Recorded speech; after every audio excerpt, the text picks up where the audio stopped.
The picture of the week for this week is the recently built new student housing facility on the Ashland campus.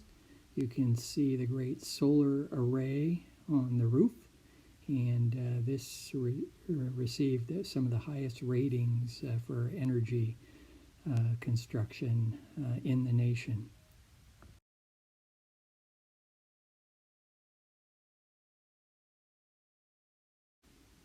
Make sure you're reading the weekly announcements, and we have 3 chapters this week that I'll give you sort of the highlights and overview of, and make sure you're looking at the weekly overview for all the assignments that are required for each week.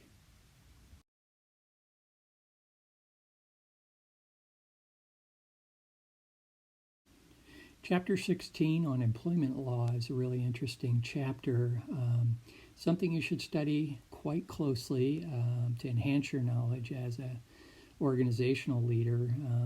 Kind of the foundational legislation was the Civil Rights Act of 1964, specifically the Title VII section, which prohibits discrimination in employment and hiring practices. And it established the EEOC, which is an administrative agency, and we've talked about administrative agencies in past chapters. And that agency primarily looks at disparate treatment and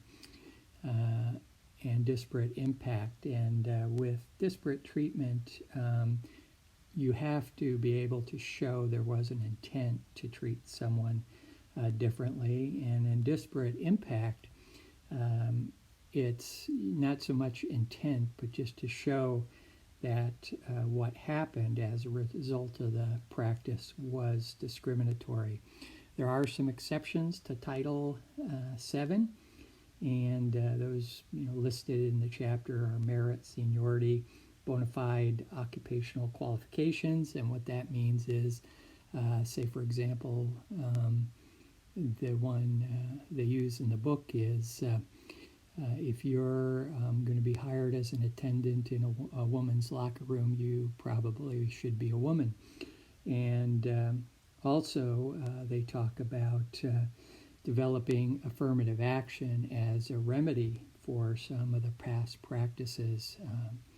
Also, later on in 1990, we had the Americans with Disability Act, and that did a variety of different things, I think, as everybody's aware of, but as it relates to employment, requires reasonable accommodations and equal pay. Then you can see that when the chapter first opens up, it talks about employment at will. Employment at will has changed quite a bit from the kind of the older times when you could hire or fire at will, and then employees could also leave at will. There are some obviously Title VII outlines a lot of things that have changed and that you can't do. For example, in your hiring practice, you can't ask about certain things that might be discriminatory. And just make sure you look at some of those things because you may think, oh, nobody does that anymore. But organizations still have situations where people are using discriminatory practices in hiring and employment decisions. The Federal Plant Closing Act I thought was really interesting. In past practices, a company could just close without giving anybody any notice, and there were a lot of situations where people would come to work and the plant would be closed and they'd be out of a job. Now there's certain restrictions giving notice, and then also there's some different legislation at different times that gives people the opportunity to be retrained and some specific funding for that. Then we have OSHA, which I'm sure everybody's had experiences with, and there's another administrative agency that looks at safety and health practices in employment situations. And then FLSA, Fair Labor Standards Act, which also looks at the pay process, the hours worked, those type of situations.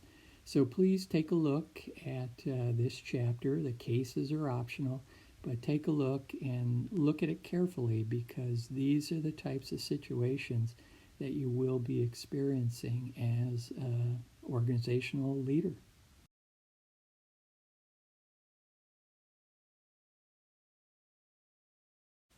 Chapter 17 looks at labor management relations and speaks about the National Labor Relations Act, which established collective bargaining and among other things, and another agency, the National Labor Relations Board, which is tasked with following up on issues coming out of the Labor Relations Act, and it investigates unfair labor practices, determines who should be providing the representation to different employee groups. If you do have a contested election, say for example you had International Brotherhood of Electrical Workers or the Teamsters, both looking at the same specific facilities, same organizational groups, they would decide who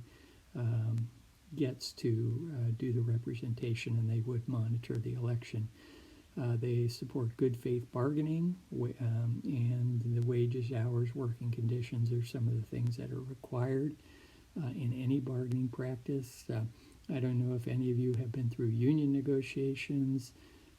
I've done quite a bit of that in the past, and almost all the time you'll hear, gosh, management isn't bargaining in good faith. And I think all those issues can be worked out by two sides or two groups that want to come up to a good conclusion.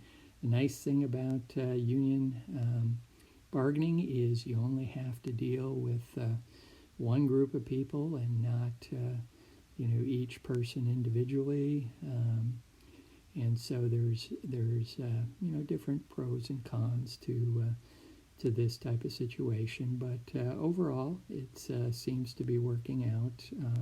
Union membership isn't as great as it used to be, primarily because employers are becoming smarter at treating employees correctly. And I always remember when I first ran for election 30 years ago, I did get the support of all the union groups, and one union leader said to me that management will get the union if they deserve it. And in my case, with the municipal corporation I was involved with, we had some union organization attempts, but my point of view was, let's treat people fairly and appropriately and see what happens. And we never had any requests for union elections.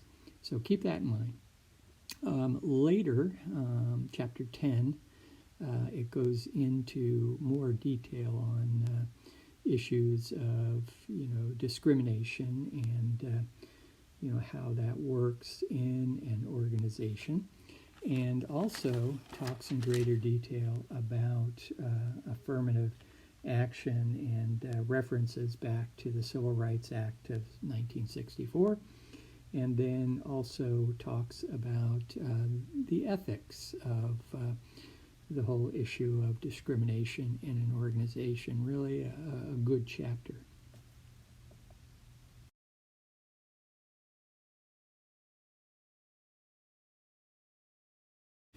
My last thoughts are usually the same as I do every week. Make sure you're watching out for all the assignments and due dates, and just stay current with the assignments.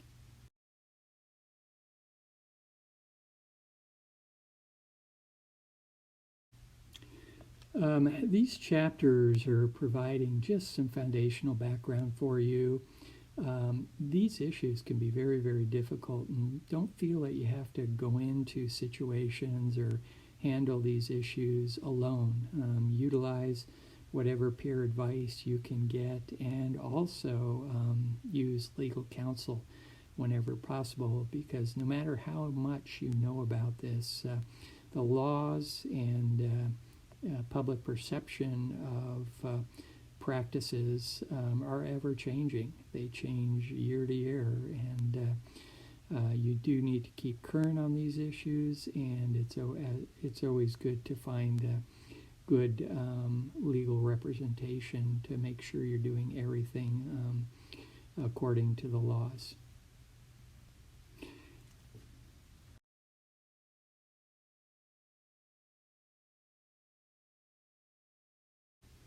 And email me if you have any questions or comments.